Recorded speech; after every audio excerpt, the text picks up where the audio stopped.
Comenzamos hablando del valor de la iglesia. ¿Por qué amamos y valoramos la iglesia? Por su origen divino, recuerda, por el precio que Dios pagó, por los beneficios que nos entrega. Hablamos de aquello.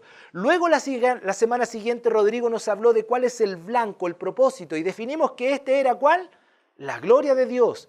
Si pues coméis o bebéis o hacéis otra cosa, lo hacemos para la gloria de Dios. La semana siguiente Rodrigo nuevamente nos enseñó que una iglesia que quiere dar la gloria a Dios es una iglesia que adora a Dios. Y habló de la adoración.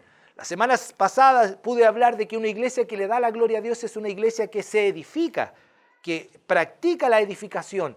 Y hoy vamos a ver que una iglesia que da la gloria a Dios es una iglesia que evangeliza, que predica del Evangelio de Cristo. Entonces, recordemos, ¿cuál es el blanco? ¿Hacia dónde apuntamos? ¿Cuál es el propósito por el cual estamos en la gloria de Dios? Y miramos este pasaje, parece que fue uno de los que aprendimos en el curso de membresía. Podríamos hacer un examen ahora, rápido, ¿no? Para los que tomaron el curso.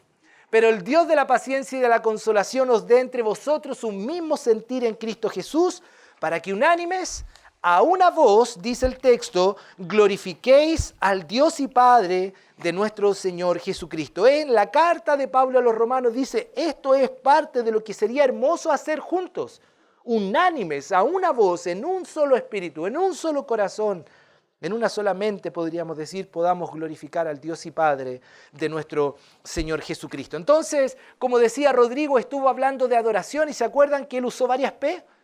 Él habló del principio, el parámetro, perspectiva y práctica de la adoración. ¿Se acuerda o no? De esa manera podíamos dar la gloria a Dios. Yo, para no quedar en menos, la semana pasada usé P también, promoviendo la unidad, participando de la ayuda mutua, practicando el amor genuino. No podemos dar la gloria a Dios si no adoramos en espíritu y en verdad, si no sabemos qué es adorar. Porque a veces pensamos que adorar es levantar las manos, es, no sé, traer una ofrenda grande. Eso es un acto de adoración grande. Pero necesitamos saber qué es adorar y aprendimos de eso. Necesitamos saber que no podemos como iglesia jamás dar la gloria a Dios si no somos unidos. Si no hay ayuda mutua, si no es el amor de Dios quien une a la iglesia. Erradicamos de nuestras relaciones todo aquello que divide y separa al creyente. Amor genuino. Cuando alguien nuevo llega, lo que debe sentir de cada uno de nosotros es eso, amor, unidad, compañerismo. Estos días atrás hablaba con alguien y decía en la Academia de Taekwondo, que estamos ahí en cuarta semana, listo para la quinta semana, decía, ¿sabe que yo entré a este lugar y se sentía una energía especial? Como que la energía de todos se unió y había una energía. Y le decía, es interesante como tú lo ves, nosotros llamamos a eso amor de Dios. En nuestros corazones. Él ha derramado su amor para poder compartirlo con ustedes. La verdad, una iglesia que da la gloria a Dios es una iglesia que adora en espíritu y en verdad, que se edifica, pero también, como decía, que practica y vive en pos de lo que es la evangelización. El evangelismo. ¿Qué es el evangelismo? Podríamos decir que el evangelismo es el corazón de Dios y de las Escrituras. Si usted piensa bien, desde Génesis capítulo 1 y 2, donde Dios crea todo, crea al hombre, y sabemos muy bien que en Génesis capítulo 3 está el pecado que Adán y Eva cometen, y con eso, con aquella desobediencia y pecado, entrando la muerte, la separación del hombre con Dios, desde ese mismo instante también Dios llevó adelante un plan que era ideado desde la eternidad, un plan de redención.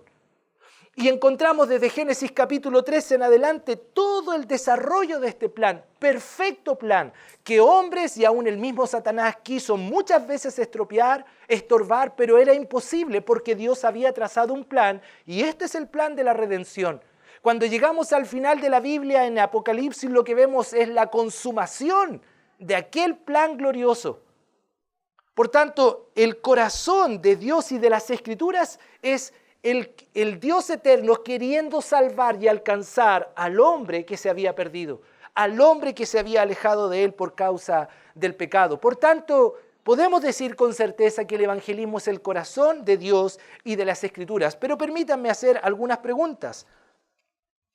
¿Es el evangelismo una de las actividades más importantes que toda iglesia debe desarrollar? ¿Cree usted? ¿Es el evangelismo una de las actividades más importantes que toda iglesia debe desarrollar?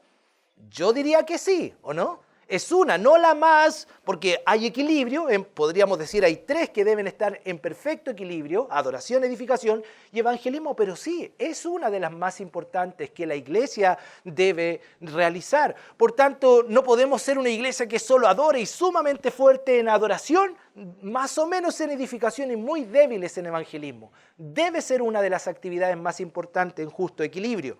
Pero otra pregunta, ¿creen que hoy en día el cristiano en general, el Hijo de Dios en general, entiende que este ministerio le corresponde de manera personal, podría decir individual? ¿Usted cree que todos los que aquí estamos entendemos que es una labor que tenemos nosotros y debemos nosotros hacer? ¿Usted cree que todos lo entendemos así? Yo diría que no. Yo diría que no, yo creo que algunos lo comprenden, algunos en el tiempo lo aprenden y otros quizás nunca llegan a sopesar cuán importante es esta área en su vida, que es la predicación. Por tanto, para entrar en este mensaje necesitamos responder esta pregunta: ¿qué es el Evangelio?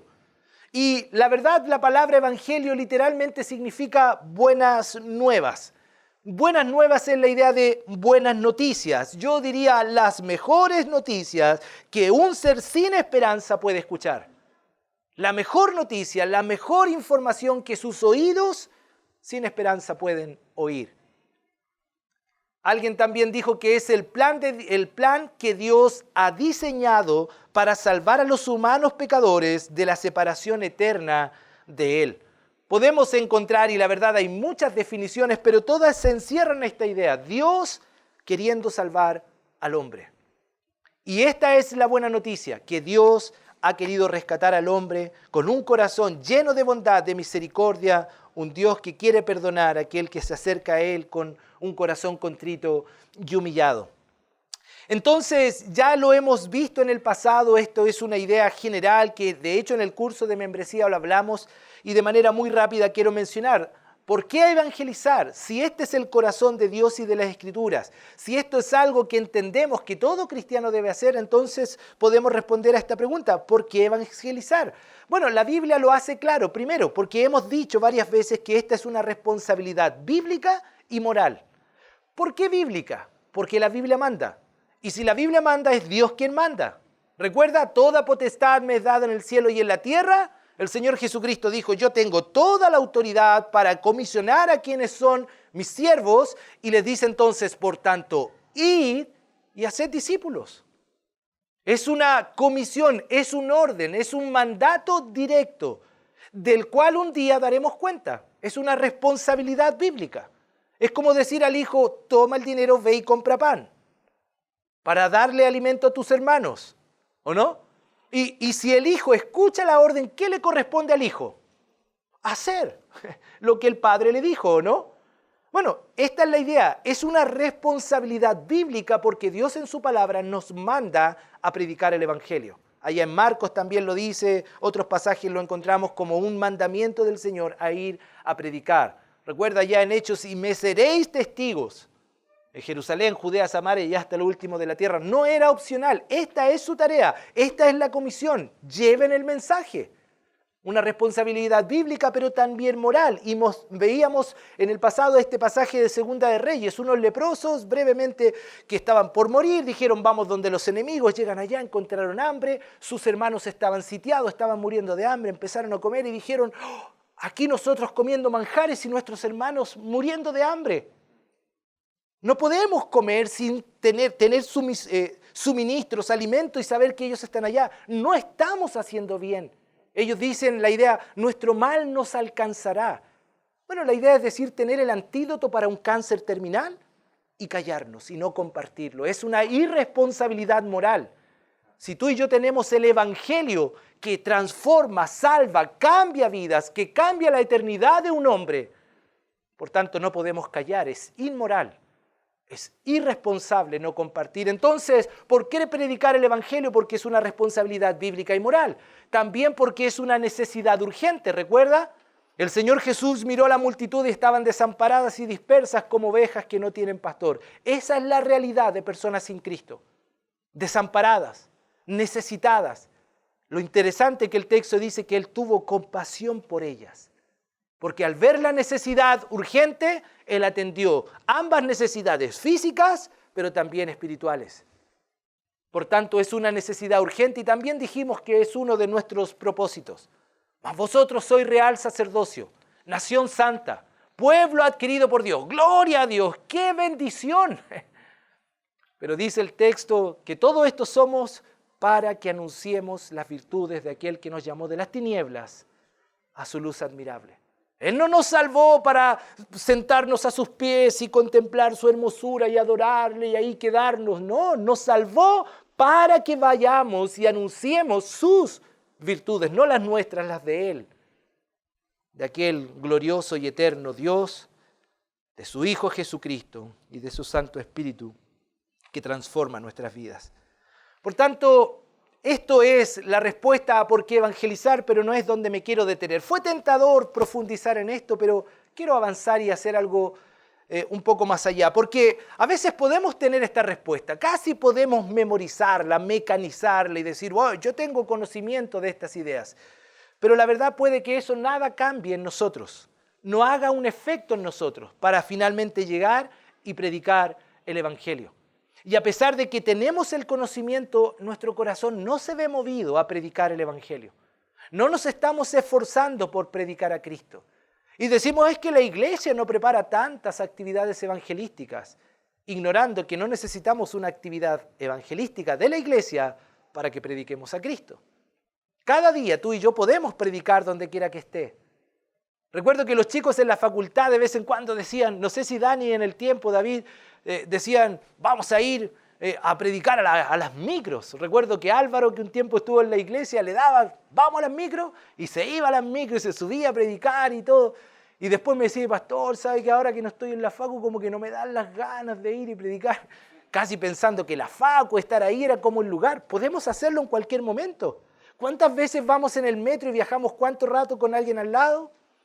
Y podemos estar haciendo cualquier cosa menos pensando en que esa persona puede escuchar el Evangelio. Necesitamos estimularnos a predicar el glorioso Evangelio, pero la pregunta es ¿cómo nos estimulamos? ¿Cómo llegamos a convencernos y movemos nuestra quietud y pasividad a un corazón activo en la misión y tarea del evangelismo? Entonces, 3 ideas vamos a mirar hoy. Primero, valorando el gran honor de comunicar el precioso mensaje del Evangelio. Valorando el honor que tenemos. Porque, queridos hermanos, es un honor. Es un honor predicar este mensaje. Segunda cosa, comprendiendo el poder del mensaje. Dinamita de Dios. ¡Wow! Dínamo, poder de Dios. Entonces es comprendiendo el poder de Dios. Y por último, entendiendo la responsabilidad de tener que predicar el mensaje. Es decir, no solo saber, sino entender que esta es nuestra responsabilidad. Así que, cinturones abrochados, los que están cerca de la estufa, sé que se me van a dormir, porque yo la semana pasada estaba ahí casi durmiendo, calentita mi cabecita, pero la verdad es que vamos, cinturones abrochados, vamos por delante, que ahora comenzamos con estos 3 puntos. Entonces, todo lo otro fue simplemente una sencilla introducción, ¿ya? Vamos, valorando el gran honor de comunicar el precioso mensaje del Evangelio. Abran sus Biblias allá en 2 de Corintios, capítulo 4. Hermosa carta, a veces dura carta, pero con mucha ternura Pablo escribe a sus hermanos allá en Corinto por segunda vez, donde él va a hablar acerca del carácter del ministerio y de lo que es la labor ministerial, en especial de lo que él estaba haciendo.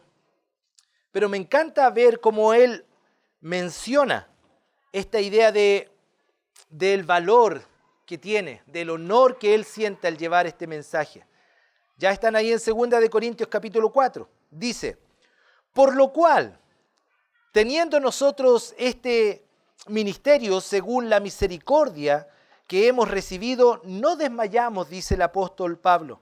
Antes bien renunciamos a lo oculto y vergonzoso, no andando, lo tengo acá más grande, no andando con astucia ni adulterando la palabra de Dios, sino por la manifestación de la verdad, recomendándonos a toda conciencia humana delante de Dios.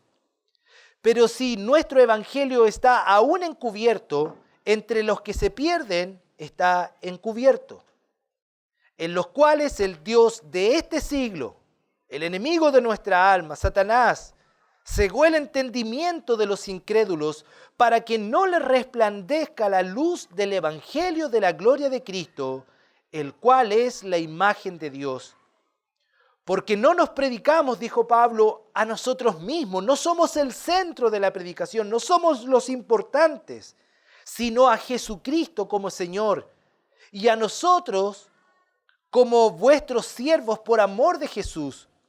Porque Dios, que mandó que de las tinieblas resplandeciese la luz, es el que resplandeció en nuestros corazones para iluminación del conocimiento de la gloria de Dios en la faz de Jesucristo. Note verso 7, por favor. Pero tenemos este tesoro. Mire qué interesante cómo le llama. Tenemos este tesoro en vaso de barro, para que por la excelencia del poder,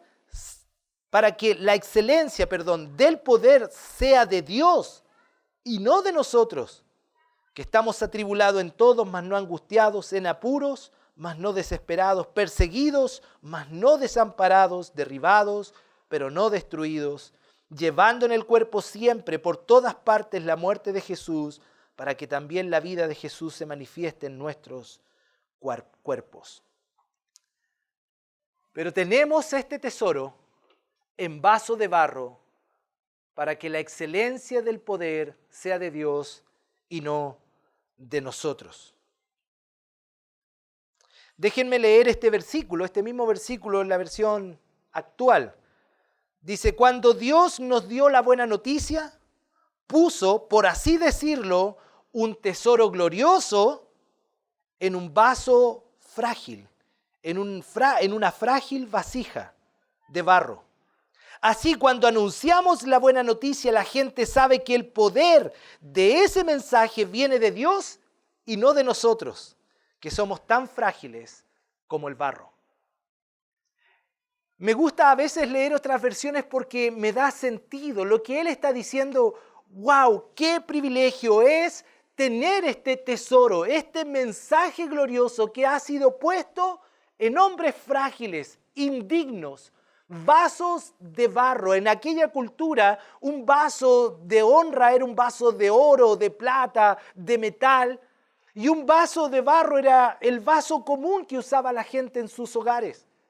Lo que él está queriendo destacar justamente es eso, que algo tan glorioso, puede imaginarse usted el licor o el líquido más codiciable por los hombres, es depositado en un vaso tan indigno. Y en un sentido él hace clara la idea, no para que sea llevada honra y gloria a quien contiene el mensaje, sino al mensaje mismo, al mensaje glorioso del Evangelio. ¿Usted entiende que el Evangelio es glorioso? ¿Usted entiende que el Evangelio es maravilloso? ¿Usted entiende que esta es la mejor noticia que usted ha escuchado, que ha cambiado su vida y que puede y quiere cambiar la vida de tantos? Por tanto, si hay algo que nos puede animar, mover nuestro corazón, si hay algo que nos puede hacer caminar hacia una vida que practica la predicación del Evangelio, es valorando el gran honor que tenemos de comunicar el precioso mensaje del Evangelio. Pero tenemos este tesoro en vasos de barro, para que la excelencia del poder sea de Dios y no de vosotros o de nosotros. Queridos hermanos, querida iglesia, el Evangelio es el mensaje más bello y glorioso que los hombres pueden escuchar. ¿Tiene una buena noticia que dar a alguien? No se compara con esta buena y hermosa y gloriosa noticia. El Evangelio es la mejor noticia que tú y yo podríamos compartir a quienes viven en absoluta y profunda necesidad. De vez en cuando topamos con personas que cuando nos cuentan un poco de su vida, de lo que enfrentan, nos damos cuenta, wow, qué triste vida. Algunos lo tienen todo materialmente, pero están vacíos. Algunos pueden haber alcanzado el sueño y la meta de su vida, pero al alcanzarlo se dan cuenta que todo eso es vano. Y ahí estás tú y yo con un mensaje, a veces con el deseo de decir, mira, yo sé lo que tú necesitas. Y es encontrarte con Jesucristo, es tener un encuentro con el Dios eterno a través de Jesucristo. El Evangelio es la honra más grande y especial que podemos experimentar en nuestra existencia en la tierra. Es el privilegio y el gozo que aún ángeles quisieran tener. Pero el Señor nos ha dado la tarea y la misión a nosotros de llevar este tesoro, aún siendo nosotros vasos de barro. Y lo interesante es que Pablo lo dice con conocimiento y tratando de animar a esa iglesia, por lo cual, teniendo nosotros este ministerio, dice, Él lo asume como su tarea, su ministerio, según la misericordia que hemos recibido. Pablo dijo, al valorar el honor, dijo, no desmayamos. Y aunque sufrió, aunque a veces estuvo derribado, perseguido, en apuros, Él no desmayó, porque Él valoraba el honor. Él sabía que este mensaje era glorioso, maravilloso, y Él se miraba a sí mismo como un vaso de barro para que nada la gloria cayera en Él, sino siempre en el Dios que tiene poder para salvar. Archibald Brown dijo esta frase que la he dicho muchas veces y cada vez que la escucho o la leo, me hace mucho sentido. Él dice, el Evangelio es un hecho. Contadlo simplemente. No lo adornes, cuéntalo. El Evangelio es un hecho gozoso. Contadlo con alegría. El Evangelio es un hecho real. Cuéntalo con confianza. El Evangelio es un hecho de infinita importancia. Contadlo con ardor. El Evangelio es un hecho de infinito amor. Cuéntalo con sentimiento. Que tu corazón se apriete al hablar de Él. El Evangelio es para muchos difícil de comprender. Ilustradlo con ejemplos hasta hacerlo comprensible. El Evangelio es un hecho acerca de una persona, por tanto, predicada a Cristo. Amén. Qué gloriosa frase, ¿no? Qué lindo. Prediquemos a Cristo. Queridos amados, el no valorar el Evangelio es una de las razones por las que muchos creyentes, escuche bien, por las que muchos creyentes hoy no están predicando de Cristo en este mundo o a este mundo que se pierde y va rumbo al infierno.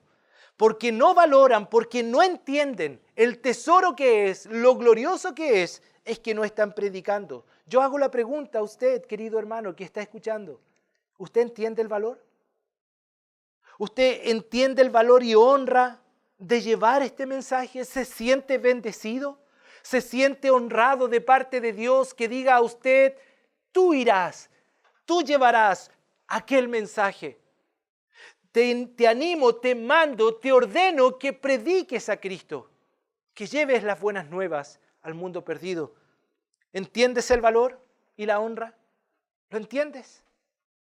Avanza allá en 2 Corintios capítulo 11. Pablo lo entendía muy bien. Él sabía muy bien que era tan valioso, tan honrado él de llevar este mensaje que estuvo dispuesto a vivirlo todo. Él no claudicó, él dijo, no desmayamos, ¿recuerda ya? No desmayamos. Mire, 2 Corintios 11, capítulo 11, versículos 16 en adelante. Lo que me encanta de este pasaje que habla de los sufrimientos de Pablo, es que yo me pregunto, ¿yo hubiese insistido como él? ¿Yo hubiese persistido en entregar aún mi vida para seguir predicando el Evangelio? ¿Estaría hoy dispuesto? Él lo estuvo. Y yo creo que lo que movió su corazón fue porque él entendía el valor. Él entendía la honra. Pero mire lo que dice el texto. Otra vez digo que nadie me tenga por loco o de otra manera. Recibidme como a loco para que yo también me gloríe un poquito. Un poquito, así. Algo que sea, ¿no? Es lo que dice él. Lo que hablo no lo hablo según el Señor, sino como en locura, con esta confianza de gloriarme. Puesto que muchos se glorían según la carne, también yo me gloriaré, porque de buena gana toleráis a los necios, siendo vosotros cuerdos. Pues toleráis si alguno os esclaviza, si alguno os devora, si alguno toma lo vuestro, si alguno se enaltece, si alguno os da de bofetadas. Para vergüenza mía lo digo, para eso fuimos demasiado débiles. Creo que necesitamos más luz acá, o creo que necesito lentes. Pero en lo que otro tenga osadía, hablo con locura, también yo tengo osadía. ¿Son hebreos? Yo también. ¿Son israelitas? Yo también. ¿Son descendientes de Abraham? También yo. ¿Son ministros de Cristo? Como si estuviera loco hablo. Yo más en trabajos más abundantes, en azotes sin número, en cárceles más, en peligros de muerte muchas veces. De los judíos, 5 veces he recibido 40 azotes menos 1. 3 veces he sido azotado con vara, 1 vez apedreado, 3 veces he padecido naufragio, 1 noche y 1 día he estado como náufrago en alta mar. En camino muchas veces, en peligros de ríos, peligros de ladrones, peligros de los de mi nación, peligro de los gentiles, peligro en la ciudad, peligro en el desierto, peligro en el mar, peligro entre falsos hermanos, en trabajo y fatiga, en muchos desvelos, en hambre y sed, en muchos ayunos, en frío y en desnudez. Y además de otras cosas, de lo que sobre mí se agolpa cada día la preocupación por todas las iglesias, etcétera, etcétera. ¿Qué pudo mover el corazón? ¿Qué animó? ¿Qué movió el corazón de Pablo? ¿Qué fue? Estoy seguro que lo que estimuló su corazón a predicar y a no desmayar al llevar el mensaje del Evangelio fue el comprender, el entender el valor que este mensaje tenía. Y no solo Pablo, yo creo que desde los apóstoles, después que Cristo resucita, está con ellos y asciende y comisiona a sus discípulos, esa generación, los primeros apóstoles, los discípulos de los apóstoles y aún los primeros creyentes de aquella época entendieron el valor. Porque no solo Pablo terminó con su vida por causa de predicar el Evangelio, sino cuántos otros mártires que predicaron a Cristo, porque entendían el valor y el honor que tenían de predicar, comunicar el precioso mensaje del Evangelio. Antes de terminar, quiero preguntar una vez más. Querido hermano, querida hermana, ¿entiendes el valor y honra de llevar este mensaje? ¿Lo entiendes? Porque si lo entendemos, entonces seremos estimulados, llevados a predicar el Evangelio. Ahora, hemos dicho cómo estimularnos a predicar el glorioso mensaje del Evangelio. Ya dijimos, valorando el gran honor de comunicar el precioso mensaje del Evangelio, pero también comprendiendo el poder del mensaje. Romanos 1:16 dice Pablo, porque no me avergüenzo del Evangelio, no me avergüenzo de este glorioso mensaje, de estas buenas noticias. La razón de no avergonzarse es porque es poder de Dios. Y esta palabra poder en el original es la palabra dínamo, que es como dinamita, que es capaz de romper cualquier roca, por muy dura que sea. Este mensaje no es cualquier mensaje, este es el mensaje más poderoso que alguien puede oír. ¿Has escuchado personas que dicen que las palabras tienen poder? Y es verdad, la Biblia dice que en la lengua hay poder para destruir, para edificar. Que las palabras pueden ser más duras que una espada o más filosas que una espada. Que con una pequeña chispa se puede encender un gran fuego. Sí, las palabras tienen mucho poder. Nuestras palabras en las relaciones. Pero la predicación del Evangelio, este mensaje, la Biblia dice que solo este mensaje es poder de Dios. Porque la palabra de Dios es poderosa. Por la palabra de Dios fueron hechas todas las cosas. Porque en la palabra de Dios hay poder. Porque es poder de Dios para salvación a todo aquel que cree, al judío primeramente y también al griego. Tantas veces erramos pensando que son nuestras estrategias, ¿o no? Erramos pensando que son nuestras palabras. Erramos pensando que es la forma en lo que hacemos lo que convertirá al hombre. No, estrategias por doquier, no. Y has escuchado la música a veces al final de un mensaje evangelístico y casi la música con la idea de mover el corazón, llevar las emociones a un punto que la gente se entregue a Cristo. Puede ser que con una correcta intención no haya problema en eso, pero muchas veces se manipula las emociones para que esta estrategia ayude. No necesitamos una música, no necesitamos palabras hermosas, no necesitamos una estrategia, no necesita el orador quebrarse y llorar y conmover a la audiencia. No es en el hombre el poder, no es en sus palabras, no es en las estrategias, es en la palabra de Dios. Porque jamás ha sido eso, siempre ha sido, es y será el poder de Dios, el que transforma, el que cambia. Debemos entender que la tarea asignada es ir y predicar el Evangelio, no ir y convencer a los evangelizados, a los que están escuchando. El día miércoles tuvimos, creo que éramos 19 o 20 de nosotros. Wow, yo la vez pasada no pude ir, creo que estaba enfermo o algo. Esta vez pude estar. Éramos 18, 19 de nosotros, pero qué tiempo más hermoso. 22 personas, anotamos, está la lista por ahí, ¿o no? La mandamos. 22 personas escucharon del Evangelio. Y les decía, no estamos esperando que gente caiga de rodillas y nos diga, oh, ¿cómo yo? Bueno, si así fuera, gloria a Dios, ¿o no? Pero no esperamos eso. La tarea, ¿cuál es? Ir y predicar el Evangelio. Entregamos la semilla, entregamos la buena noticia, hablamos del amor de Dios. Hermana Sandra le preguntó a una mujer, si ustedes quieren que oren, por supuesto, oramos por ellos. Pero ahora, ¿de quién es la obra? ¿Quién convierte? ¿Quién salva? ¿Quién transforma? ¿Quién trae al arrepentimiento al pecador? Es Dios. ¿A través de su Espíritu Santo qué? Su palabra. Porque las buenas nuevas centradas en la palabra de Dios, que son poderosas porque provienen del Dios vivo y verdadero, entonces eso es poderoso para salvar a quien escucha este mensaje. Entonces, recuerde, ¿por qué a veces no nos motivamos, no nos estimulamos? Porque no hemos comprendido que el poder no está en nosotros, sino en el mensaje, en la palabra, en el Evangelio. Este es el poder, no nosotros.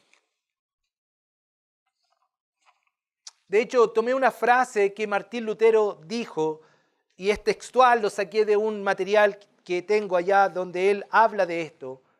Este es el gran reformador del siglo XVI, él decía, la verdad del Evangelio es la principal base de toda doctrina cristiana. Note, la verdad del Evangelio es la principal base de toda doctrina cristiana. Por tanto, es necesario que conozcamos bien esta doctrina, que sepamos qué es el Evangelio, que se la enseñemos a los otros, y note la frase que dice, y que la metamos en su cabeza y a la nuestra continuamente. Porque es necesario conocer esta doctrina, es necesario conocer el Evangelio, no estrategias de hombre, no palabras o filosofías de religiones o grupos, sino el Evangelio bíblico. ¿Qué es el Evangelio bíblico? Lo que la Biblia dice acerca del hombre. ¿Y qué dice la Biblia? El hombre es pecador. El hombre está apartado, separado de Dios porque el pecado le ha afectado toda su vida, todo su ser está absolutamente corrompido. Romanos dice, no hay justo ni aun uno, no hay quien busque a Dios. Todos nos apartamos, todos nos alejamos de Dios. Isaías lo dijo, todos nosotros nos descarriamos como ovejas. Cada cual se apartó por su camino. Todo hombre está bajo pecado. Y el pecado es separación de Dios. Está muerto en sus delitos y pecados. Está bajo la ira de Dios. Está condenado. Está caminando al infierno. Y no hay quien les pueda salvar. Ese es su destino. Esa es su condenación. Eso es el Evangelio. Esa es la realidad. Que el hombre sin Dios, sin conocer al Salvador Jesucristo, está perdido en el infierno. Y es un mensaje duro, Es un mensaje no grato de escuchar, pero eso es el Evangelio, porque cuando comprendemos cuál es nuestra condición, cuando hemos sido confrontados con esa verdad de que no hay quien pueda decir que no ha pecado, entonces se ilumina la obra de Cristo. Mas Dios mostró su amor para con nosotros, que aunque somos pecadores, el santo, el justo, el que no conoció pecados, murió como un pecador y tomó nuestro lugar. Y en esa cruz pagó nuestra deuda. Él pagó por mis pecados, por tus pecados. Y Él vino a buscar y a salvar tu vida que se había perdido, mi vida. Y Él no quiere que mueras. Él no quiere que vayas al infierno. Él quiere llevarte al Padre. Él dijo ser el camino, la verdad y la vida. Y a través de Él, y únicamente por Él, podemos ir al Padre. Y Él te amó tanto que dio su vida en una cruz, diciendo que tanto te amó, tanto amó el Padre al hombre que dio a su único Hijo para que si tú crees en Él, tengas vida eterna. Tú tienes que creer, tienes que recibir, tú tienes que arrepentirte con corazón contrito y humillado, clamar a Dios por esa salvación, y entonces Él dice que si tú tienes al Hijo, tendrás vida eterna. Si tú crees en Él, si tú confías en Él, Él te regalará la vida eterna, porque la salvación de Dios en el Evangelio bíblico, diferente a todos los otros evangelios, es por gracia, por medio de la fe y no por obras. Todo eso acompañado de textos, de versículos. He resumido en pocos minutos para no extenderme. Pero es necesario conocer el Evangelio, no diluir, expresar el Evangelio con los textos, los pasajes bíblicos para que ese mensaje sea poderoso en la palabra y pueda convertir a la persona. Por eso dice que debemos tenerlo nosotros en nuestra mente continuamente. Debemos conocer bien esta doctrina, y estoy de acuerdo con lo que él dice, porque es necesario conocer el Evangelio que ha cambiado mi vida para luego compartir aquel Evangelio a otro. Pregunta, ¿conoces el Evangelio bíblico? ¿Lo conoces bien? ¿Conoces bien lo que la Biblia dice? ¿Cómo un hombre puede ser salvo? ¿Conoces los pasajes, los textos? ¿Sabes las verdades centrales del glorioso Evangelio? ¿Podría citarlo? ¿Podría predicar el Evangelio bíblico hoy y ahora? ¿Podría decirte, ponte de pie y predícanos con cada pasaje el Evangelio que ha cambiado tu vida? Porque, hermanos, no son nuestras experiencias, no son nuestras palabras. El mensaje del Evangelio, que es poder de Dios, es el que Él nos ha dejado en su palabra. Porque la verdadera fe, la fe salvífica, viene por el oír, y el oír la palabra de Dios. Por tanto, necesitamos comprender el poder del mensaje, y eso nos va a estimular. Pero para comprender necesitamos saber el Evangelio. Porque no me avergüenzo del Evangelio, porque es poder de Dios para salvación a todo aquel que cree, al judío primeramente y también al griego. Ahora, pensé, porque de vez en cuando pienso, no lo creerá, 3 posibles evidencias de que quizás nos avergonzamos del bendito y glorioso Evangelio, porque él dijo, yo no me avergüenzo de este Evangelio. Yo no me avergüenzo. Te pregunto, ¿te avergüenzas? Yo decía, ese día ahí en la posta, da cosita, ¿o no? Da cosita acercarse, hay un temor. Y no está mal sentir temor, porque nos hace depender de Él y del Evangelio, que es poderoso, no de mí, ¿o no? Es bueno tener temor. Lo que no debe haber en nosotros es vergüenza. Porque uno, dicen los padres, ¿o no? Uno tiene que tener vergüenza de mentir o de robar, ¿o no? Así nos dicen, así decimos los padres. Pero qué vergüenza podemos tener en comunicar esta buena noticia. Pero 3 posibles evidencias de que quizás nos avergonzamos. Usted me dirá que no, pero cuando no predicamos ni compartimos nuestra fe, quizás es una evidencia de que realmente sí nos avergonzamos, aunque no lo decimos.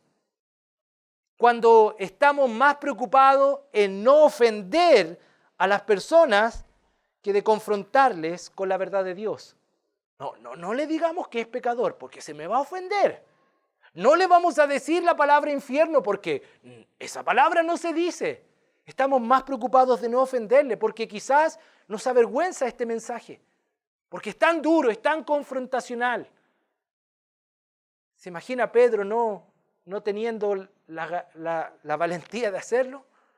¿Cómo les confrontaba a sus compatriotas? Ustedes mataron al santo, al Hijo de Dios. Arrepiéntanse. conviértanse. Así les decía. Porque el mensaje del Evangelio es confrontacional al pecador. Pero quizás nos avergonzamos o una evidencia es cuando estamos más preocupados de no ofender a las personas que de confrontarles con la verdad de Dios. Cuando queremos hacer el Evangelio más atractivo, ¿no? No prediquemos el Evangelio, traigamos a jóvenes con música, apaguemos las luces, unos focos y un poquito de humo para que crean que ahí está, acérquense a Dios y todo un show, un espectáculo, porque así es más atractiva la iglesia. El mundo ha modernizado todo, el mundo ha avanzado y la iglesia sigue siendo la misma. La iglesia no se ve afectada por el mundo, queridos. La iglesia debe ser igual por siempre. Y el poder de la predicación no se basa en estrategias ni en modernidad, sino en el mensaje. Y quizás empezamos a hacer un poquito más atractivo el mensaje, no tan duro, más suavecito, un poquito diluido, para que no suene tan agresivo. Recordemos que el Evangelio, al ser un mensaje que proviene de Dios, hermanos, no contiene dobles lecturas. Es una lectura, es un mensaje. Es un contenido específico, muy particular y claro y definido. Debe ser proclamado fidedignamente. No añadiendo, no quitando. Por eso debemos tener cuidado en estas dos cosas. De no quitarle contenido para hacerlo menos ofensivo. O de no añadirle información o adornarlo para hacerlo más atractivo. Debemos tener cuidado. De hecho, Matthew Henry, que es un comentarista puritano del siglo XVII, decía en relación a esto, dijo lo siguiente: el Evangelio de Cristo es uno, puro y simple, que no admite ni añadiduras ni sustracciones. Es uno, puro y simple. ¿Usted recuerda a Gálatas, a Pablo diciendo: estoy maravillado de que tan pronto os hayáis apartado a otro evangelio? No que haya otros, sino que hay algunos que los diluyen, que lo adecúan, y a ellos que pervierten el evangelio, Pablo dice: sea anatema. Hermanos, debemos comprender el mensaje del evangelio y predicarlo tal cual este es. El poder es de Dios, pero las herramientas de Dios somos nosotros, son nuestras vidas. El pastor Miguel Núñez, en una enseñanza, él dijo: el evangelismo funciona de mejor manera cuando es un estilo de vida. No necesariamente un mensaje mecanizado aquí. Yo sé 5 puntos, mira, esto, pero si mi vida no va acompañando ni adornando el evangelio, es simple información. Es mucho mejor cuando vivimos el evangelio y predicamos el evangelio. Cuando leíamos el evangelio es con sentimiento, predícalo. Bueno, cuando predico de Cristo yo puedo rogar desde el corazón a alguien que crea, porque yo sé que es un mensaje glorioso, porque yo sé que es un mensaje poderoso. Por tanto, ¿cómo podemos avergonzarnos del glorioso evangelio y al final del mismo Jesús, si su sacrificio, el sacrificio de Él, podría decir, nos llevó de la vergüenza a la gloria? A ti, a mí, nos llevó de la vergüenza a la gloria. ¿Cómo avergonzarnos nosotros de Él? Pero a Él le llevó de la gloria a la vergüenza. Él de la gloria vino y se humilló hasta lo sumo para hacer que nosotros que estábamos en lo más oscuro y perdido de nuestra vida podamos ir a la gloria. ¿Cómo avergonzarnos de aquel mensaje? No me avergüenzo del evangelio porque es poder de Dios. Entonces, ¿cómo estimularnos a predicar el glorioso mensaje del evangelio? Bueno, valorando el gran honor de comunicar el precioso mensaje del evangelio y comprendiendo el poder del mensaje, pero por último entendiendo la responsabilidad de tener que predicar el evangelio. Pablo dijo allá en 1 Corintios 9:16, pues si anuncio el evangelio, no tengo por qué gloriarme, porque me es impuesta necesidad. Y él dijo, y ay de mí si no predicare el evangelio. En la versión de las Américas dice, porque si predico el evangelio, no tengo nada de qué gloriarme, pues estoy bajo el deber de hacerlo. Mire lo que dice, estoy bajo el deber de hacerlo. Pues ay de mí si no predico el evangelio. Y en la versión del lenguaje actual lo hace más claro, y me voy a quedar con esa. Yo no anuncio la buena noticia de Cristo para sentirme importante. No lo predico para ser yo el centro. Lo hago porque Dios así me lo ordenó. Simple. Y pobre de mí, pobre de mí si no lo hago. Esto estaba en la mente del apóstol Pablo. ¡Ay de mí! ¡Ay de mí! ¿Podría usted y yo decir eso? ¡Ay de mí si no predicamos hoy, mañana, cada día el Evangelio! Posiblemente no está este pensamiento porque no hemos entendido la responsabilidad que debemos predicar este mensaje.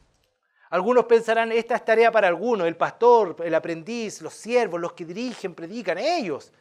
Pregunta, ¿esto es tarea para algunos o es tarea para todos? Esta responsabilidad es para ti, esta responsabilidad es para mí. Recuerde, y pobre de mí si no lo hago.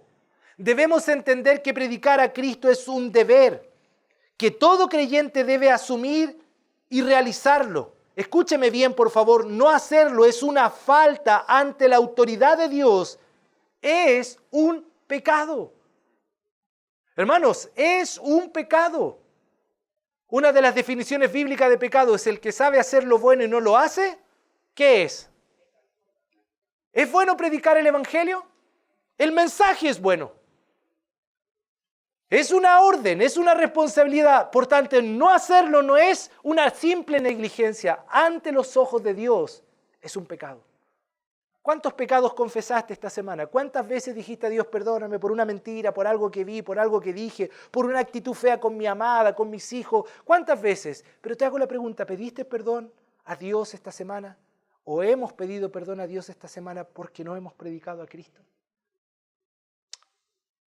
Porque, hermanos, es nuestra responsabilidad predicar este mensaje.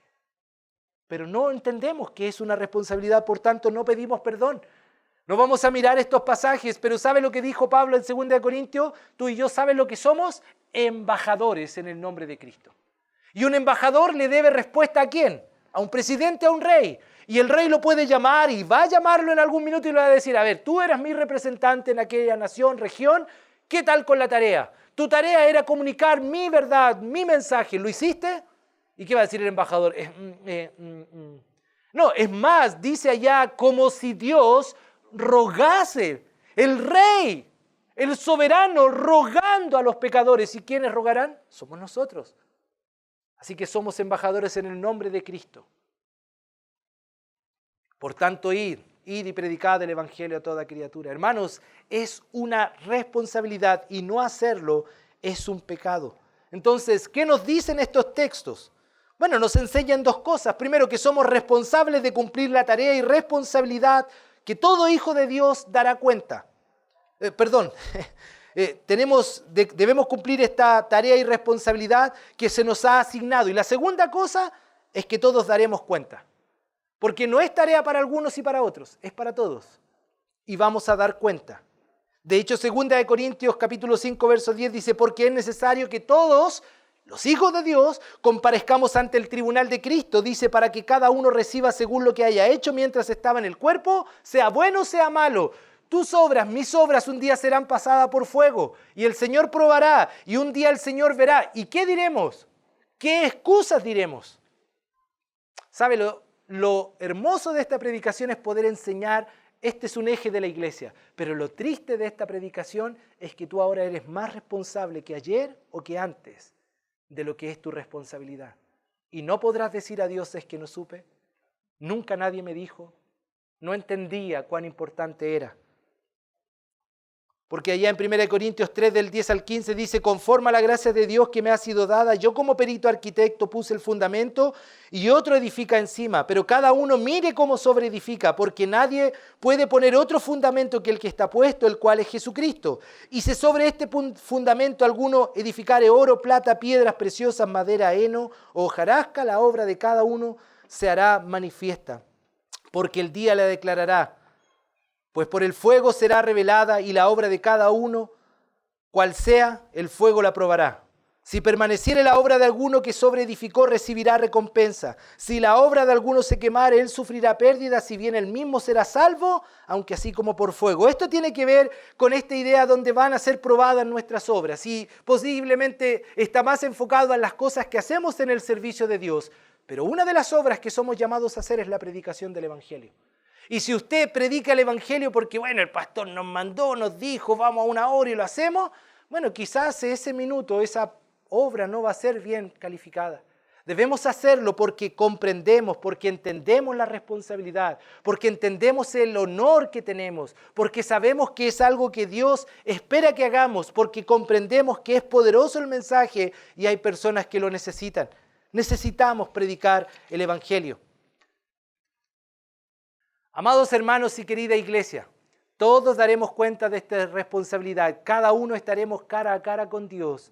Para ese día no nos servirán las excusas que hoy damos. Piense un minuto. Un día estaremos cara a cara con el Señor. Cara a cara. Aquí excusas a veces sobran, ¿no? Entre nosotros. Yo también puedo tener 1 y 1000 excusas. Pero usted sabe que ese día ante aquel que sus ojos como de fuego ven todas las cosas, aquel que pesa nuestros corazones, a Él daremos cuenta. Vamos a estar cara a cara y no habrá excusa que sirva. Al terminar, como conclusión y aplicación en general de lo que hemos visto, ¿cierto? Necesitamos, querida iglesia, queridos hermanos, entender por qué y para qué el Señor nos rescató. ¿Cuál es el sentido y la razón de estar aquí? Recuerde, es para su gloria. Es para la alabanza de su nombre. Él nos rescató para que traigamos honor, honra, exaltación a su nombre. Por tanto, es importante en esta serie recordar esto. Recuerden que estos 3 elementos centrales nos ayudarán siempre a dar la gloria de Dios: adoración, edificación y evangelismo. Debemos rogar a Dios que nos ayude a vivir nuestra fe basado no en nuestras ideas, experiencias o tradiciones, sino guiados por su palabra. Que ella nos enseñe y nos guíe siempre. El Señor nos ayude, hermanos, a entender que necesitamos cumplir con esta responsabilidad de predicar el Evangelio. Que no habrá otra vida sino esta que el Señor nos ha dado para ir y predicar el glorioso Evangelio, para traer gloria entonces a su nombre. Recuerde esta imagen que Betsy quiere que la cambiemos algún día. Le va a ayudar. Yo compartiré en el grupo de Esperanza Viva las 5 predicaciones, los power, en los que he hecho yo también, Rodrigo, para que tengan el material. Pero recuerde, adoración, vimos el principio, parámetro, perspectiva, práctica de la adoración. En la edificación vimos la unidad, ayuda mutua y el amor genuino. Y hoy hemos visto que debemos valorar, comprender y entender la responsabilidad de predicar el Evangelio. Todo esto con un fin: que Dios y únicamente Dios sea glorificado. Y como iglesia, a una voz, unánimes, espero en el Señor podamos, no solo hoy, sino siempre, traer gloria al nombre de nuestro buen Dios. Vamos a orar. Querido Señor, alguien alguna vez nos predicó el bendito y glorioso Evangelio. Alguien alguna vez tomó el desafío, la responsabilidad, entendió el valor, la honra de predicar esta buena noticia y llegó a nuestros oídos. Y aquí hoy nosotros gozamos de aquel bendito mensaje y nuestras vidas fueron transformadas. Cuando pensamos en aquel día, hasta ahora hemos visto no solo una, sino las múltiples bendiciones en nuestra vida. Señor, por tanto, ayúdanos a no callar jamás nuestra boca. Cada oportunidad, cada momento, cada relación que tú nos regales tener con personas, ayúdanos a llevar en la conversación a la predicación del Evangelio. Señor, ayúdanos a unir nuestra mente en este propósito central, que todo lo que hacemos en esta iglesia es para la gloria y honra tuya. No hay hombres y mujeres importantes, solo tú, Señor. Ayúdanos a adorarte en espíritu y en verdad. Ayúdanos, Señor, a edificarnos mutuamente. Ayúdanos, Señor, a predicar de Cristo. Como una iglesia unida, juntos queremos siempre, Señor, darte a ti la gloria. Gracias por tu palabra, gracias por este mensaje. Anima, estimula nuestro corazón a hacer lo que tú nos mandas, a hacer lo que tú nos enseñas, lo que tú esperas, Señor. Gracias, en Cristo Jesús. Amén.